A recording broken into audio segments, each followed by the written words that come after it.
अस्सलामुअलैकुम। आज की इस ऑनलाइन क्लास में हम एस्टिमेशन के चैप्टर के तसलसल को आगे बढ़ाएंगे। पिछली क्लासों में हमने जो वर्किंग जो है सिंगल सैंपल पे मौजूद थी, यानी आपके पास एक ही किस्म का एन हुआ होता था, एक ही पॉपुलेशन या सैंपल स्टैंडर्ड डिविएशन और एक ही मीन हुआ करता था। यानी आप एक ही डेटा पे वर्क किया करते थे। लेकिन आज की हमारी इस क्लास में confidence interval for the difference between two population mean, हम दो जो पॉपुलेशन मीन है उसके डिफरेंस का, उसके अमूर का जायजा लेंगे।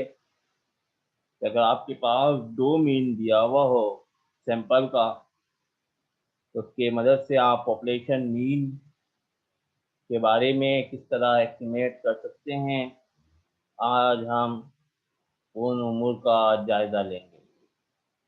तो सूरत हाल सेम है, कानून सेम है, चाहे आपके पास डेटा आपको वैल्यू मालूम करनी हो सिंगल पॉपुलेशन मीन की या टू पॉपुलेशन मीन की, कानून सेम है। कानून में कोई तब्दीली वाकई नहीं है। कानून क्या है कि अगर आपके पास पॉपुलेशन स्टैंडर्ड डिविएशन नाउन हो, मालूम हो, गिवन हो, तो इस सूरत हाल में आप जेड टेबल लगाएंगे,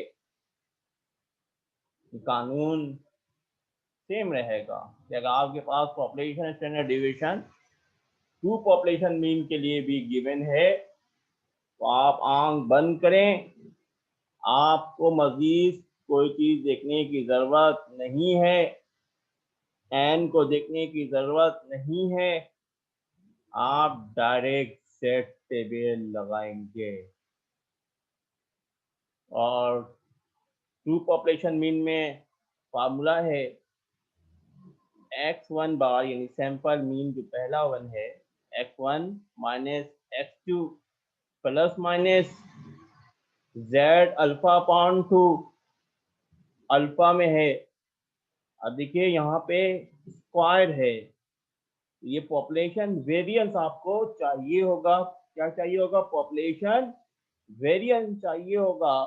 तो अगर सवाल में लिखा हुआ है पॉपुलेशन स्टैंडर्ड डिविएशन है या पॉपुलेशन स्टैंडर्ड डिविएशन की वैल्यू दी हुई है, तो आप इसका वेरिएंस मालूम करेंगे, क्योंकि फार्मूले में वेरिएंस है। डबल में टू पॉपुलेशन मीन के फार्मूले में आपको वेरिएंस की वैल्यू रिक्वायर्ड होगी। तो आप लाजमी तौर पे चेक करेंगे कि आया स्टैंडर्ड डिविएशन है या वेरिएंस है। तो आप population variance divided by n1 plus population variance 2 divided by n2, या अंडर रूट में आपका फार्मूला है। तो अगर पॉपुलेशन की वैल्यू गिवन हो तो आप आंख बंद करेंगे और जेड टेबल लगाएंगे। लेकिन अगर सूरत हाल ये हो कि पॉपुलेशन स्टैंडर्ड डिवीजन या पॉपुलेशन वेरिएंस है वो अननोन हो, मालूम ना हो, तो इस सूरत हाल में वही कानून कि अगर आपका n 30 से बड़ा है या 30 से छोटा, अगर 30 से बड़ा है तो इस सूरत हाल में आप जेड टेबल लगाएंगे, और अगर 30 से छोटा है तो टी टेबल लगाएंगे। n1 n2 are greater than 30 तो z लगाएंगे, अदरवाइज टी टेबल लगाएंगे। और पॉपुलेशन वेरिएंस के निशान को आप सैंपल वेरिएंस के निशान से तब्दील कर देंगे। ये कानून हम सिंगल में कर चुके हैं, सिर्फ फार्मूला में तब्दीली है, कंसेप्ट सेम रहेंगे, कंसेप्ट में कोई तब्दीली वाकई नहीं है। तो अब हमने एक सवाल लिया है ताकि इसे सॉल्व करें। Two random samples are drawn independently from two normal populations. Find 99% confidence interval for mu1 and mu2 in each of the following cases. दो केसेस आपको दिए गए हैं, दोनों केसेस अलग अलग सॉल्व होंगे। पहले केस में आपको n1 जो 100 दिया हुआ है, n2 भी आपके पास 100 है, मीन वन जो है 345 है, मीन टू 340 है, और आपको पॉपुलेशन वेरिएंस दिया हुआ है। हमें पॉपुलेशन वेरिएंस चाहिए, वेरिएंस चाहिए, चाहे पॉपुलेशन का हो चाहे सैंपल का हो। अगर ये स्टैंडर्ड डिवीजन दिया हुआ होता तो हम उसको वेरिएंस में तब्दील कर देते, उसका स्क्वायर निकाल लेते, तो आपके पास पॉपुलेशन वेरिएंस गिवन है वो 196, और पॉपुलेशन वेरिएंस 2 की वैल्यू है 204। ये आपका एक डेटा है, जबकि दूसरा सैंपल डेटा है n1 जो है आपके पास 10 है, n2 16 है, मीन वन जो है 29.7 है, मीन टू 32.2 है, पॉपुलेशन वेरिएंस यहाँ पे भी ये 7 है, और पॉपुलेशन वेरिएंस 2 जो है 12 है। तो आइए अब सॉल्व करते हैं। जो हमें पहला सवाल सॉल्व करना है, तो सबसे पहले हम देखा करते हैं कि आया पॉपुलेशन वेरिएंस दिया हुआ है या सैंपल का दिया हुआ है। तो हमने देखा पॉपुलेशन का दिया हुआ है, इसका मतलब ये है कि अब हम मजीद किसी चीज को नहीं देखेंगे और डायरेक्ट जेड टेबल लगाएंगे, फैसला हो चुका। तो आइए अपना काम शुरू करते हैं। फैसला क्या किया? Since population variance 1 and population variance 2 are known, so we use Z table। आपके पास डेटा दिया हुआ है, डेटा को मरतब करें तो n1 100, n2 भी 100, मीन वन, यहाँ पे एक्स बार का निशाना आप लोग डाल लीजिएगा। मीन वन जो है 345, mean two 340, population variance 197, population variance 204। आपके पास कॉन्फिडेंस इंटरवल 99% है।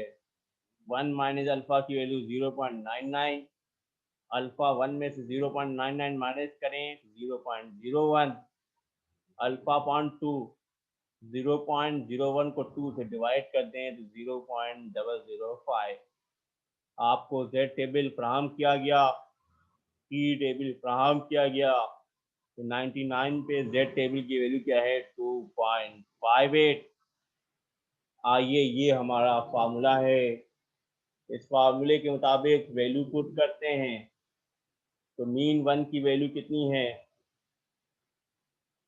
मीन वन की वैल्यू है 345, हमने पुट किया 345, माइनस फार्मूले का मीन टू की वैल्यू जो है हमारे पास 340, हमने 340 पुट किया, प्लस माइनस फार्मूले का जेड अल्फा अपॉन 2 की वैल्यू 2.58, हमने 2.58 पुट किया अंडर रूट में, यह पूरा अंडर रूट में है। पॉपुलेशन वेरिएंस 1 की वैल्यू 196 और n1 100। तो हमने पॉपुलेशन वेरिएंस 1 की वैल्यू पुट की 196, n1 100 है, पॉपुलेशन वेरिएंस 2 जो है 204 है, और n2 हमारे पास 100 है। तो हमने ये वैल्यू पुट की। 345 में से 340 माइनस करें 5, प्लस माइनस फार्मूला का 2.58 एज इट इज उतरा अंडर रूट में। 196 को 100 से डिवाइड करें 1.96, प्लस फार्मूले का 204 को डिवाइड करें 100 से 2.04। यहाँ तक इक्वेशन अपनी जगह पे एज इट इज मौजूद रहेगी। 1.96 प्लस 2.04, तो अंडर रूट में 4 आएगा। 5 plus minus 2.58 as it is रहा, 4 का रूट निकालें 2, 2.58 को 2 से मल्टीप्लाई करें 5.16। जब यहाँ तक सॉल्यूशन आ गया तो कंसेप्ट क्या था कि प्लस माइनस के बाद जो वैल्यू आएगी वो एक दफ़ा प्लस करेंगे, एक दफ़ा माइनस, क्योंकि छोटी वैल्यू पहले आती है इसलिए माइनस पहले करना है। तो 5 में से 5.16 माइनस करें तो 0.16, और 5 में ऐड कर दें 5.16 तो 10.16। तो अब हमारे पास क्योंकि 2 म्यू हैं दो पॉपुलेशन मीन है, तो क्या है μ1 एंड μ2 जो है कम से कम -0.16 होगा और ज़्यादा से ज़्यादा 10.16 होगा। इंटरवल एस्टिमेशन है, यानी इन जो वैल्यू हमारे पास आएगी वो इन दोनों के दरमियान रिलाई करेगी। अब सवाल में दो डेटा था, दूसरे डेटा के मदद से हम सॉल्व करें तो n1 हमारे पास 10 है। सवाल आपको दिखा दें, n1 आपके पास 10 है, n2 16 है। हमने n1 पुट किया 10 n2 16, इस तरह तमाम डेटा प्रूफ पुट कीजिए।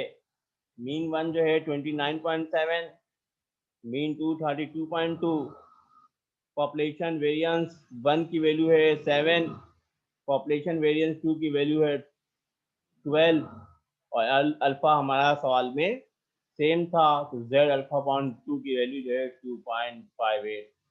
क्योंकि एक ही सवाल में आपको दो डेटा दिया हुआ था, कॉन्फिडेंस इंटरवल आपका एक ही है, इसको हम उसी फार्मूले के मुताबिक सॉल्व करेंगे।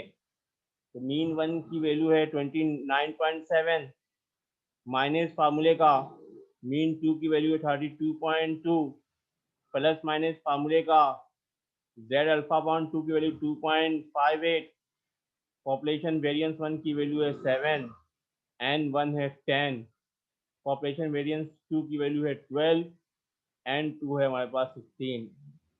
इसको जब सॉल्व किया तो इन दी एंड हमारे पास आंसर आ रहा है 2.5 -2.5 प्लस माइनस 3.10। तो अब एक दफ़ा प्लस करना है, एक दफ़ा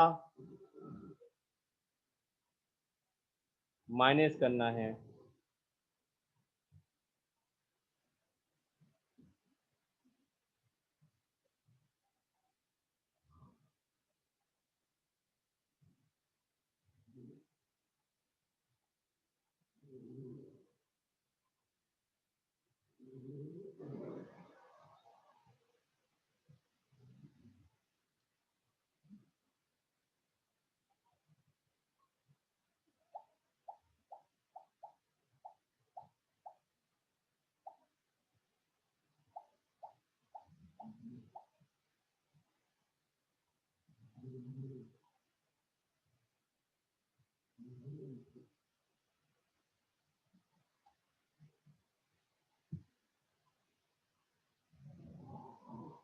क्योंकि 29.7 में से जब हम 32.2 माइनस करेंगे तो -2.5 आएगा, तो इन द एंड हमारे पास आंसर आ रहा है -2.5 प्लस माइनस 3.10।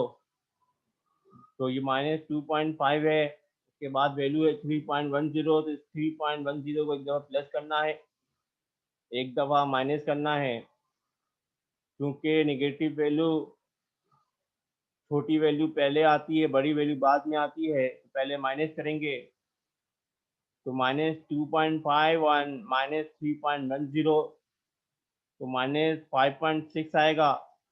-2.5 प्लस 3.10 तो 0.60 प्लस का आएगा। तो हमारी वैल्यू जो है μ1 एंड μ2 की कम से कम 5.6 होगी और ज़्यादा से ज़्यादा 0.60 है। अगला सवाल है, a mathematics test is given to class of 50 students randomly selected from high school 1 and also to the class of 45 students randomly selected from high school 2.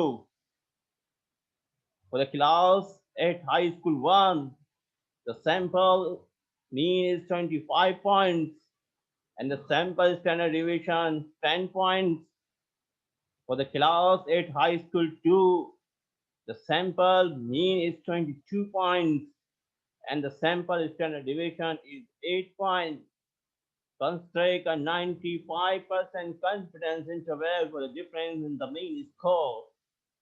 दो डेटा दिया हुआ है और इन दो डेटा की मदद से आपको सवाल सॉल्व करना है।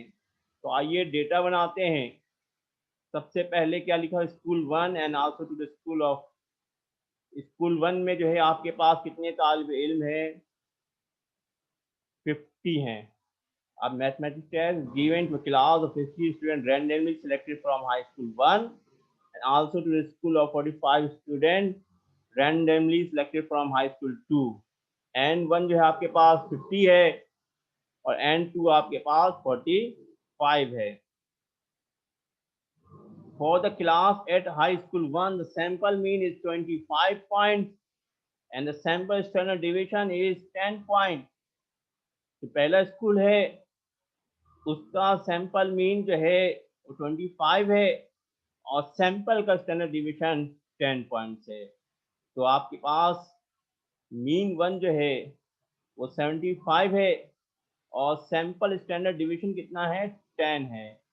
आपके पास सैंपल स्टैंडर्ड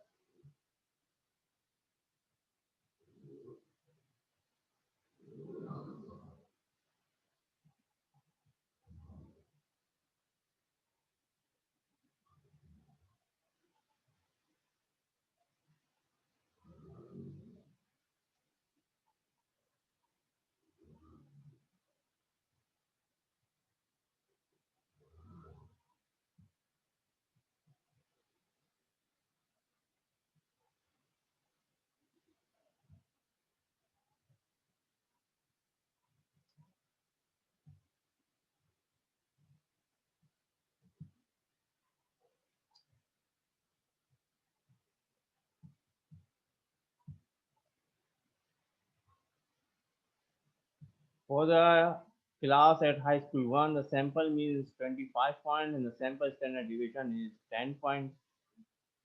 आपके पास मीन 1 जो है 25 है और सैंपल 1 सैंपल स्टैंडर्ड डिवीजन 10 है. हमें स्क्वायर चाहिए, इसका स्क्वायर निकालेंगे, 10 को 10 से मल्टीप्लाई करेंगे तो सैंपल वेरिएंस हो जाएगा 100. अब जो स्कूल 2 है, for the class at high school 2 the sample mean is 22 points and the sample standard division is 8 points.